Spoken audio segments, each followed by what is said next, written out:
Hello दोस्तों और प्यारे बच्चों, आज की इस वीडियो में हम वर्ग का परिमाप ज्ञात करना सीखेंगे। बच्चों, वीडियो को शुरू करने से पहले अगर अभी तक आपने हमारे YouTube चैनल को सब्सक्राइब नहीं किया है तो हमारे YouTube चैनल को सब्सक्राइब जरूर कर लें। तो आइए शुरू करते हैं। बच्चों, वर्ग का परिमाप कैसे ज्ञात करते हैं ये समझने के लिए हमने यहाँ पर एक वर्ग को बना लिया है। जैसा कि आप जानते हैं कि वर्ग की चारों भुजाएं बराबर होती हैं और किसी भी बंद आकृति का परिमाप उसकी भुजाओं के योग के बराबर होता है। तो बच्चों, वर्ग का परिमाप ज्ञात करने के लिए हमें इसकी चारों भुजाओं का योग करना होगा।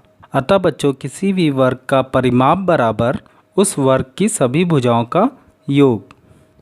भुजा प्लस भुजा प्लस भुजा प्लस भुजा। क्योंकि बच्चों वर्ग की सभी भुजाएं बराबर होती हैं तो यहाँ पर हम इसको 4 गुणे भुजा भी लिख सकते हैं। अतः बच्चों, अगर हमें किसी वर्ग की एक भुजा की लंबाई पता हो तो हम उस भुजा की लंबाई में 4 से गुणा करके उस वर्ग के परिमाप को ज्ञात कर सकते हैं। अगर बच्चों इस वर्ग की एक भुजा की लंबाई 10 मीटर है तो इस वर्ग का परिमाप होगा 4 गुणे 10 मीटर अर्थात 40 मीटर।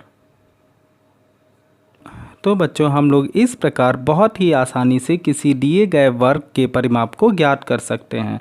बस हमें उस वर्ग की एक भुजा की लंबाई में 4 से गुणा करना होता है और हमें उस वर्ग का परिमाप ज्ञात हो जाता है। तो बच्चों, है ना किसी भी वर्ग का परिमाप निकालना कितना आसान। बच्चों, ये आपका होमवर्क है, आपको इन वर्गों के परिमाप ज्ञात करने हैं। इस वर्ग की एक भुजा की लंबाई 5 मीटर है, दूसरे वर्ग की एक भुजा की लंबाई 4 मीटर है, तीसरे वर्ग की एक भुजा की लंबाई 7 मीटर और चौथे वर्ग की एक भुजा की लंबाई 2 सेंटीमीटर है। बच्चों, आपको इन सभी दिए गए वर्गों के परिमाप को ज्ञात करना है और अपनी कॉपी में लिखना है। तो बच्चों, मिलते हैं अगली वीडियो में अगले टॉपिक के साथ। Thank you.